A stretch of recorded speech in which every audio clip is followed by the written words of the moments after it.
ଆଗରୁ କାଜୁ ଲଗା ଆଜ୍ଞା ସେଠି ସାହସ କରିକି ଫାଷ୍ଟ 100ଟି ଗଛ ଆଣିକି ଲଗେଇଲେ ଟ୍ରାଲ ଲଗେଇଲା ପରେ ସେ ଆମ ସାଥିରେ ଆନ୍ଧ୍ରା ଗଲେ ବୁଲାବୁଲି କରି ଦେଖି ଆସିଲା ପରେ କହିଲେ ନାଇଁ ମୁଁ ସବୁ ଜାଗା ଲଗେଇଦେବି ଗଛ ଲଗେଇବା ପରେ ବି ଆଜି 2 ପଇସା ଭଲ ପାଉଛନ୍ତି ଆଗେ ତମକୁ ପଚାରି ପାରିବେ କେମିତି କ'ଣ ପାଉଛନ୍ତି।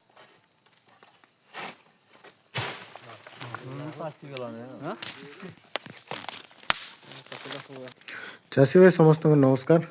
ଆଜି ଆମେ ନୟାଗଡ଼ ଡିଷ୍ଟ୍ରିକ୍ଟକୁ ଆସିଥିଲୁ ଏଡିଏବଲ୍ ଅଏଲ୍ ପାମ୍ ଯେଉଁଟା ପାମ୍ ଅଏଲ୍ ଚାଷ ବିଷୟରେ ଜାଣିବା ପାଇଁ ଆଉ ଯେଉଁ ଫିଲ୍ଡ ଅଛି ପୂର୍ବରୁ ଲଗେଇଛନ୍ତି ସେ ଫିଲ୍ଡ ଗୁଡ଼ାକୁ ଭିଜିଟିଂରେ ଆଉ ତା ବିଷୟରେ କିଛି ନଲେଜ୍ ନେବା ପାଇଁ ସୁନ୍ଦରଗଡ଼ ଡିଷ୍ଟ୍ରିକ୍ଟ ଲହୁଣୀପଡ଼ା ବଣେଇ ଆଉ କୋଇଡ଼ା ବ୍ଲକରୁ।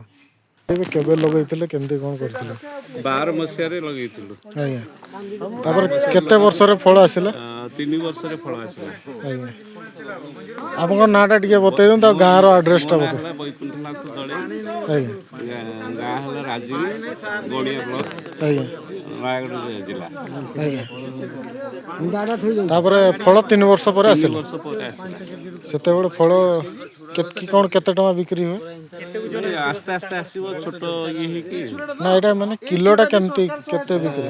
ଏବେ ଦିଆ ହେଉଛି ଗଭର୍ଣ୍ଣମେଣ୍ଟ ଯେଉଁ ଅନୁସାରେ ରେଟ୍ଟା କରିବ ଇଏ ହୋଲ୍ ଇଣ୍ଡିଆରେ ସେ ଅନୁସାରେ ରେଟ୍ରେ ଇଏ ଦିଆହେବ। ଏବେ କେତେ ରେଟ୍ ଅଛି? ଏବେ ଅଛି 16 ଟଙ୍କା କେତେ ପଇସା ଅଛି 50 ପଇସା କେଜି। କେଜିରେ ତାମାନେ ଏଠି କେତେ ଗଛ ଲାଗିଛି?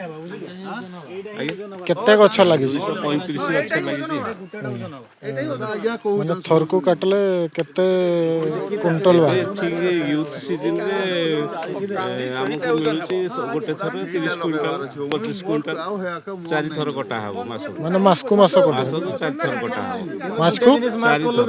4 ଥର। ମାନେ ଆପଣ ସିଜନରେ ଠିକ୍ ବର୍ଷା ସିଜନରେ ଗୋଟେ ମାସରେ ପ୍ରାୟ କିନ୍ତୁ ପାଣି ହେଲେ ସିନା 100 କୁଇଣ୍ଟାଲ ଖଣ୍ଡେ ଆପଣ ପାଇଯିବେ। 2 ମାସ 3 ମାସ ଆପଣ 100 150 ଏମିତି କୁଇଣ୍ଟାଲ ପାଇବେ ଯେତିକି ଗଛ ଆମର ଅଛି ସେ ଅନୁସାରେ। ମାନେ 200 ଗଛ। 200 ଗଛ। ତାପରେ ଆସ୍ତେ ଆସ୍ତେ କମିବ ତାପରେ ବଢ଼ିବ ଆସ୍ତେ ଆସ୍ତେ ବଢ଼ିବ ଠିକ୍ ଜୁଲାଇ ଅଗଷ୍ଟରୁ ବଢ଼ିବ ଆଉ କ'ଣ। ଅଗଷ୍ଟରୁ କାଟିବା ଅକ୍ଟୋବର ପାଇଁ କେମିତି ପର୍ଯ୍ୟନ୍ତ କ'ଣ କାଟିଲେ ଏଗୁଡ଼ା? ପ୍ରଥମେ ଦାଆରେ ଇଏରେ କଟା ହେବ କଟୁରୀ ଟାଙ୍ଗିଆ ଆଉ ତାର ଇଏ ଅଛି ଗୋଟେ ଇଏ ଭଳିଆ ଅଛି ପିଠାପାତିଆ ଆପଣଙ୍କର ଭୋଜିରେ ଯୋଉ ବ୍ୟବହାର ରୋଷେଇ କରନ୍ତି। କଲାବେଳେ ସେଇ ଇଏ ଅନୁସାରେ ତାକୁ ଖେଞ୍ଚିକି ଇଏ ଡାଳ କଟା ହେବ ନହେଲେ କଟୁରୀରେ କାଟିବେ ଟାଙ୍ଗିଆରେ କାଟିଦେବେ ଆଉ। ଗଛ ଉଚ୍ଚା ହେଇଗଲେ ଆପଣ ଦାଆ ନେବେ।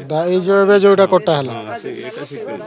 ଆଉ ଗୋଟେ କଥା ଲଗେଇଲା ପରଠୁ ସାର କେମିତି କ'ଣ ଦଉଥିଲେ ନା ନାଇଁ?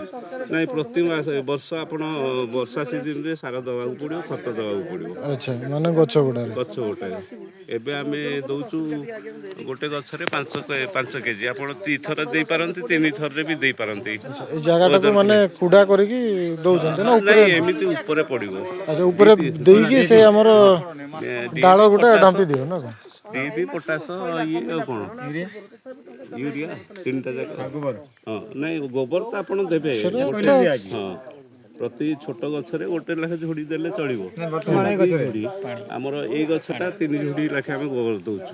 ଆଉ ପାଣି କେମିତି କ'ଣ ଦଉଛନ୍ତି? ପାଣି ପ୍ରଥମେ ସ୍ପ୍ରିଙ୍କଲରରେ ଇଏରେ ଦେଉଥିଲୁ ଆଉ ଯେତେ ଛୋଟ ଥିଲା ଲ୍ୟାଟରାଲ ପାଇପ୍ରେ।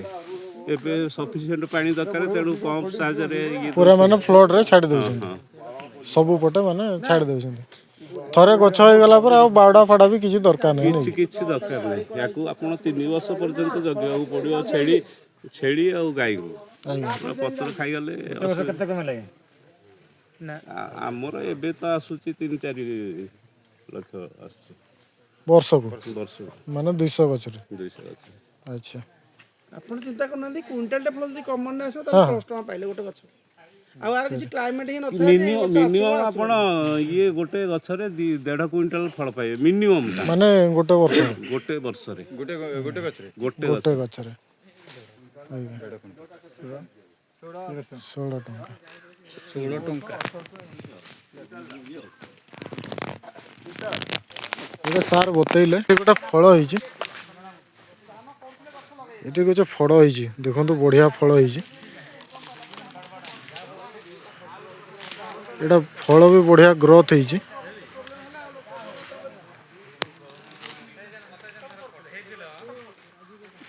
ଏମିତି ଫଳ ହେଇଛି ଗଛ ସବୁ ଏମିତି ହେଇଛି।